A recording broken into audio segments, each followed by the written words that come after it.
नमस्कार, मैं Ravish Kumar. Supreme court ने कांग्रेस नेता राहुल गांधी की सजा पर रोक लगा दी है। जिस मानहानि के केस में उन्हें अधिकतम 2 साल की सजा सुनाई गई थी, जिसके कारण लोकसभा की सदस्यता चली गई थी, अब फिर से बहाल हो सकती है। Justice BR Gavai, justice PS Narasimha और जस्टिस संजय कुमार की खंडपीठ ने आज यह फैसला सुना दिया। गुजरात हाईकोर्ट ने गुजरात की निचली अदालत की सजा बरकरार रखी थी।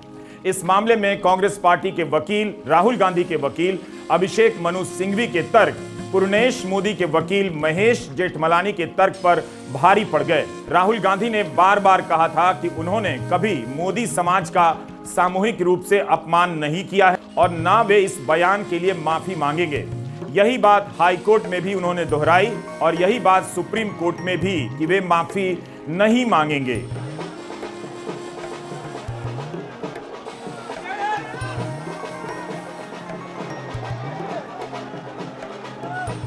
फैसले के बाद यह राहुल गांधी की पहली तस्वीर है। कांग्रेस मुख्यालय के भीतर विजेता की तरह उभरते हुए राहुल गांधी उसी तरह नजर आ रहे हैं जिस तरह इन्हीं रास्तों पर चुनावी हार के वक्त नजर आते हैं। गुजरात की निचली अदालत का फैसला आते ही उनकी सदस्यता रद्द कर दी गई थी।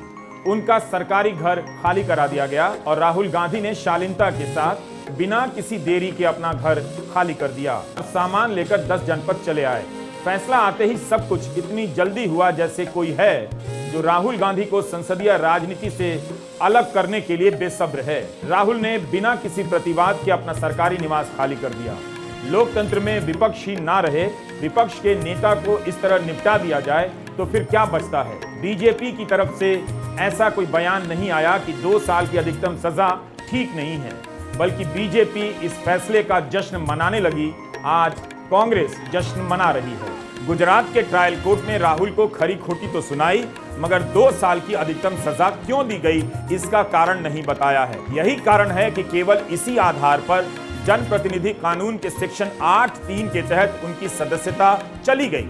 अगर एक दिन कम की सजा दी गई होती तो उनकी सदस्यता नहीं जाती। खासकर ये वो अपराध है जिसमें जमानत दी जाती है, संज्ञान लिया जाता है। कम से कम ट्रायल कोर्ट के जज से इतनी तो उम्मीद की जाती है कि वे कारण बताते कि क्यों अधिकतम सजा दे रहे हैं। हाई कोर्ट और ट्रायल कोर्ट दोनों ने पन्ने पर पन्ना भर दिया राहुल गांधी की याचिका को ठुकराने में, मगर कारण ही नहीं बताया। यह केस केवल राहुल गांधी से नहीं जुड़ा है, बल्कि भारत में लोकतंत्र के भविष्य के व्यापक सवालों से जुड़ता है। पता चल रहा है कि 2014 के बाद के भारत में विपक्ष की इन आवाजों को किस किस तरीके से, किस किस स्तर पर दबाया जा रहा है, खत्म किया जा रहा है। अभी चंद रोज पहले राज्यसभा में केंद्रीय विदेश राज्य मंत्री मीनाक्षी लेखी ने विपक्ष को हड़का लिया कि चुप रहिए वरना ईडी आपके दरवाजे पहुंच जाएगी। बाद में उन्होंने कह दिया कि यह मजाक था।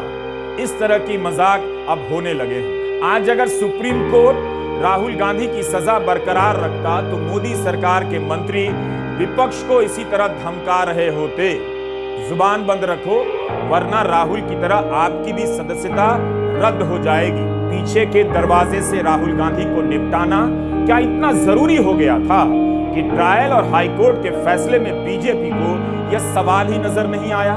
सुप्रीम कोर्ट ने हाई कोर्ट के फैसले की भी कड़ी समीक्षा की है। कहा है कि हाई कोर्ट के फैसले को पढ़ना बहुत दिलचस्प है।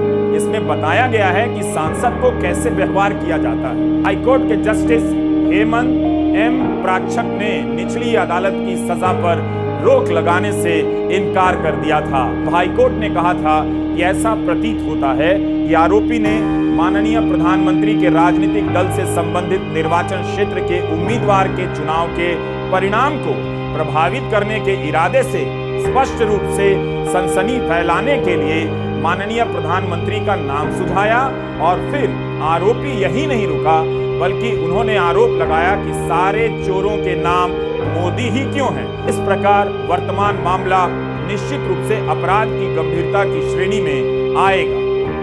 मई के महीने में अहमदाबाद में मोदी समाज का सम्मेलन हुआ था। बीजेपी कहती है वह जाति की राजनीति नहीं करती, लेकिन अमित शाह इस सम्मेलन में जाते हैं और मोदी और नरेंद्र मोदी को जोड़ते हैं। पूर्णेश मोदी का विशेष रूप से उल्लेख करते हैं। 24 मई के हमारे वीडियो का यह हिस्सा देखिए, पता चलेगा कि राहुल के खिलाफ चंद महीनों की यह जीत बीजेपी किस तरह अपनी जीत के रूप में मनाने लग गई थी। इस थंबनेल पर ही लिखा है कि अमित शाह मोदी समाज के राष्ट्रीय सम्मेलन का उद्घाटन कर रहे हैं। इस सभा में अमित शाह तेली समाज की उत्पत्ति का प्रसंग विस्तार से बताते हैं और फिर मोदी समाज से प्रधानमंत्री को जोड़ते हैं। अमित शाह ही बताते हैं कि इस मंच पर बीजेपी के कई कार्यकर्ता बैठे हैं। क्या आपको पता था या पता है कि खुद को जात पात से ऊंचा मानने वाले प्रधानमंत्री के समाज का भी सम्मेलन होता है? इस सम्मेलन में नरेंद्र मोदी को मोदी समाज का सर्वश्रेष्ठ रत्न बताया गया। केस राहुल को राजनीति के मैदान से हटाने का प्रयास था।